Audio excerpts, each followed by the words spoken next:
شاہ صاحب یہ فرمائیے، جس طرح ابھی پروفیسر صاحب نے ایک سوال کا جواب دے کے دوسرے کی بنیاد باندھ دی کہ ہمارے ہاں جو افطار پارٹیز ہیں،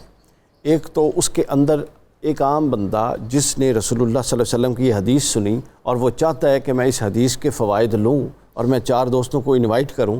تو وہ ہیزیٹیٹ کرتا ہے، اور جو آگے سے دوستوں نے جملے کسنے ہیں اس سے بھی وہ اور بیچارہ ڈپریس ہو جاتا ہے۔ اور تیسرا پھر آج کل جو ہے کہ دسترخوان کھانے سے پہلے ایک سیلفی بنے گی اور وہ اپلوڈ ہوگی، اس سے وہ جو بندہ افورڈ نہیں کر سکتا وہ تو پھر محروم رہ گیا ان ساری باتوں سے۔ اس کے حوالے سے ہمیں کیا رہنمائی ملتی ہے؟ جی ڈاکٹر صاحب کے بات سے کنٹینیو کرتے ہیں کہ حضرت انس رضی اللہ تعالیٰ عنہ روایت کرتے ہیں کہ حضور نبی اکرم صلی اللہ علیہ وآلہ وسلم نے فرمایا کہ روزہ کے افطار آپ وسلم جو فرماتے تھے وہ تازہ کھجور سے، خشک کھجور سے اور پانی سے۔ تو روزہ جو افطاری جو ہے وہ کھجور سے بھی ہے، چاہے تر ہو چاہے خشک ہو، چھوارے کی مانند ہو یا پانی۔ اب ضروری نہیں ہے کہ آپ افطاری جو کروا رہے ہیں وہ پیٹ بھر کر کروائیں، جتنی استطاعت ہو سکے اس کے مطابق کروانی چاہیے۔ اور اس کے علاوہ جو روزہ افطار کروانے کا اجر ہے وہ روزہ رکھنے کے برابر ہے۔ تو لہٰذا یوں بھی ہو سکتا ہے کہ ایک انسان 12 کھجوریں لے کر 12 افراد میں تقسیم کر دیتا ہے، تو اس سے بھی اس کو اجر برابر مل جائے گا جتنا 12 افراد کا روزہ ہے۔ صحیح۔ آج کل ہمارے معاشرے میں میں آپ کی بات کو آگے کنٹینیو کرتے ہوئے آپ کو ایک بڑی زبردست واقعہ سناؤں ڈاکٹر زینب۔ کچھ دن پہلے کی بات ہے کہ میں اپنے گھر کی طرف جاتا ہوا ایک یونیورسٹی کے گیٹ سے انٹر ہوا تو ایک بابا جی مجھے ملے، سائیکل ان کے پاس تھی اور انہوں نے کھجوریں ایک شاپر میں بھری ہوئی تھی اور افطار ہو چکا تھا، میں لیٹ ہو گیا تھا، اور وہ جو گارڈ نظر آتا، جو کوئی مسافر نظر آتا، جو کوئی سڑک پہ شخص کھڑا، وہ ان ساروں کو کھجوریں پکڑاتے جاتے۔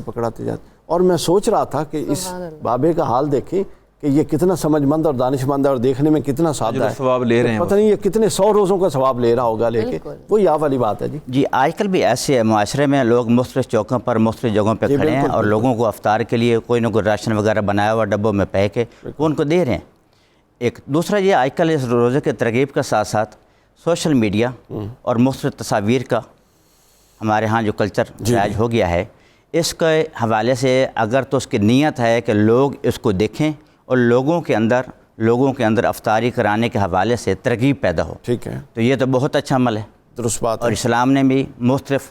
امور میں ترغیب کی تعلیم دی ہے۔ ٹھیک بات ہے۔ اگر تو اس کی مطلب اس کا ہے کہ میری شہرت ہو، میں لوگوں میں افطار کرواتا ہوں، لوگ مجھے واہ واہ کہیں، تو پھر اس کے لیے یہ اسلامی تعلیمات میں مناسب نہیں ہے۔ لیکن ہم دلوں کے حال چونکہ نہیں جانتے، دلوں کے حال نہیں جاتے، انما الاعمال بالنیات رہنا چاہیے۔ بلکہ میں آپ کو ایک حدیث پاک بھی سناتا چلوں، امام غزالی رحمۃ اللہ علیہ نے حدیث نقل کی کہ جب اس میں احیاء العلوم میں کہ جب اعمال بندے کے اللہ کے حضور پہنچتے ہیں، بندہ فوت ہو گیا، اعمال کی چیپٹر کلوز، اعمال پہنچے تو اللہ فرماتا ہے ملائکہ سے کہ اس کا یہ عمل ختم کرو، اس کو مٹاؤ، اس کو مٹاؤ، اور یہ عمل لکھو۔ تو ملائکہ عرض کرتے ہیں باری تعالیٰ اس نے تو یہ عمل کیا، ہم تو نگران تھے۔ اللہ نے فرمایا تم جسم کے نگران تھے کہ وہ فزیکلی کیا کر رہا ہے، دلوں کا حال میں جانتا ہوں۔ تو لہٰذا پازیٹیولی یہی ہے کہ ان چیزوں سے اوائڈ کیجئے، جس نے آپ کو محفل کے لیے بلایا ہے، افطار کے لیے بلایا ہے، تاکہ اس کی وہ نہ ہو، اس کی سبکی نہ ہو۔ لیکن اگر کوئی عمل کر رہا ہے تو آپ نے پازیٹیولی ہی رہنا ہے اور اس کو ہر چیز کو مثبت انداز میں دیکھیے۔